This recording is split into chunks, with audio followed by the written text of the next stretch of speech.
We all have issues. All of us have issues when it comes to acquiring, buying new gear, stuff, things. I'm going to specifically focus on buying new EDC gear, SHTF, and prep and man cave items. And I myself have had the occasion where I feel like I want to buy new stuff, I want to acquire new things, and I have a list of 5 things that I do whenever I'm thinking about acquiring new items. Maybe they can help you decide if this is going to be something that you continue to pursue or if it's an item that you don't necessarily need. Now, this is an actual list that I would sometimes write down literally, or a potential list that I would just curate in my head. But these are things I try to go through every time I think about buying new items. All right, so the first one is literally sit on your hands. Do nothing. Give yourself time and space. Maybe that item is new to the market. Maybe it's new to you. But if you wait 20 to 30 days, I would say at a minimum for me, at least 2 weeks before you pounce and make that purchase, you normally can determine if it's something that you necessarily may need versus a want. Here's a couple of reasons why you want that time period to pass by. Number one, you want to see if the hype train goes away. Recently, as the recording of this video, the Apple Vision Pro by the company Apple was released, and that thing looks pretty cool. It does all sorts of stuff. It's spatial computing, similar to like Meta and Google Glasses back in the day, and it can do a lot of different things that you can't necessarily do with glasses like the ones I'm wearing or other glasses you can get on the market. But the hype train is starting to leave with the release of that being over 2 weeks ago. Some people are starting to wane away from needing it a little bit. So number one, the hype train may go. Secondly, you may not even care about that item after the 20 or 30 days goes away. So let's say the hype train doesn't go away. It's still a viable item. People still want it. It gets grandpa excited. But you may make a conscious decision that I no longer need this item. It can be a knife. It can be a new bag. It can be a car.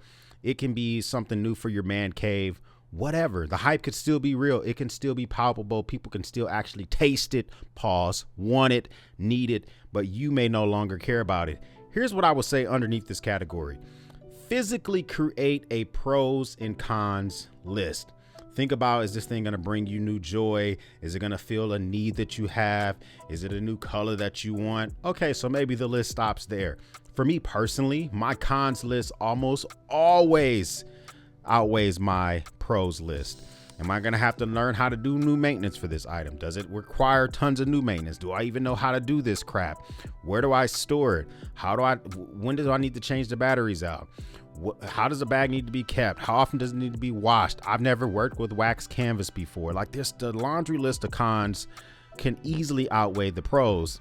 Plus, at the end of the day, you're being separated from your ducats, your money, the item. There has to be a vouch, so you're going to be separated from your money to make that item happen. If you go with that 20 or 30 day waiting period, the number one thing is going to help you do is avoid buyer's remorse. I've had buyer's remorse with stuff before, stuff as simple as literally buying new flavors of Ghost energy drinks instead of just sticking for things that I know. I bought a 30 pack. They're still sitting around. They've been there for 6 months. That's a low cost, but it's a real thing.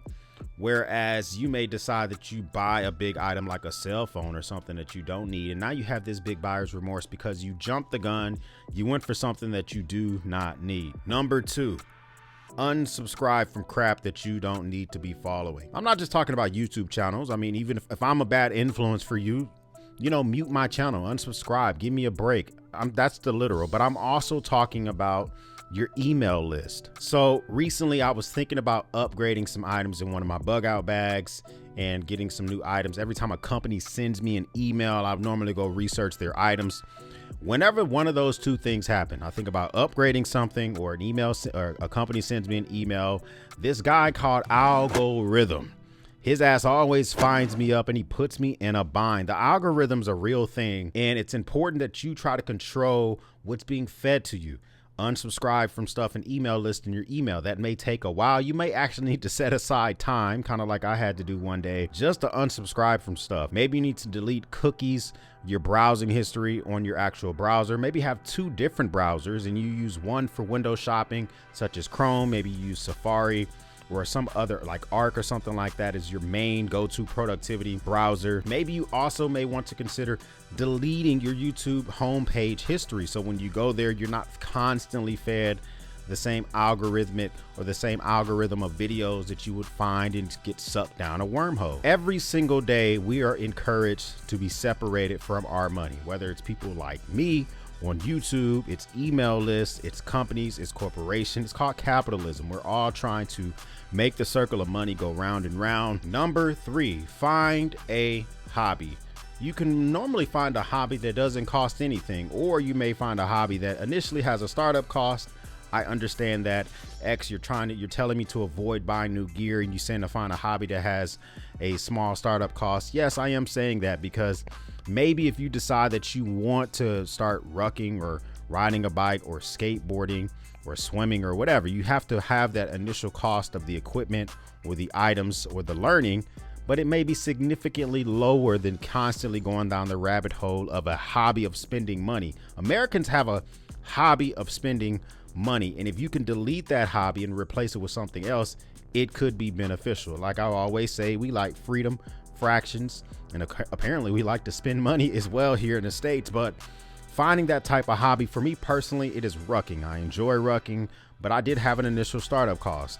The lights that I use on my bag, my GPS if I'm going to be going off-road, the bags themselves, the weights, the shoes that I use. But now I have a trifecta of things within my rucking setup. I don't have to make new purchases. Every now and again, maybe I have to buy new undergarments, maybe I have to buy new socks. But other than that, it keeps the cost so low having a hobby that I quite enjoy. I also have a really big hobby of like coffee. And so for instance, if you have a daily habit of buying coffee, maybe you make it a habit to go through the process and learning how to make coffee yourself. Maybe you want to start reading books and you get them from the library. Maybe you're a skateboarder. I also like to ride my e-bikes. Those are a big initial cost, or one wheels as well. But when you make that first cost, like for instance, I bought my first one wheel in 2020 and it cost me like $1,800. However, since then, I could ride that one item over and over again. I have nearly 1,000 miles on my one wheel, and I have easily reaped back the cost of that by not spending and doing other things. I would argue to say that doing your hobby is going to help you avoid 2 things. Number 1, window shopping, okay? If you are doing your hobby, you're outside, you're inside reading your book, whatever your hobby is, you're not window shopping on the internet or physically at stores shopping in a window. Number 2, you won't be doom scrolling on your phone, on TikTok shop, on Instagram, buying stuff because you're doing your hobby. You've replaced that and you can incorporate that a part of your day. Number 4. Okay, so I'm talking about avoiding the urge to buy new gear, but let me just say, maybe you need to explore an alternative. Yes, this video is about how to avoid buying new EDC gear, etc., etc. But let's be real, maybe you need to consider an alternative.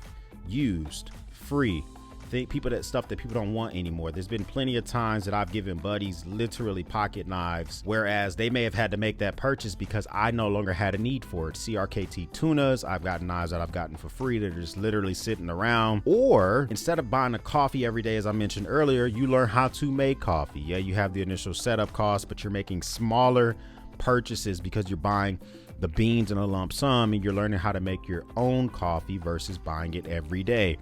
Finding an alternative could be super beneficial to saving you in the long run. And although it may not be as good as the thing that you initially want, for instance, here I make YouTube videos.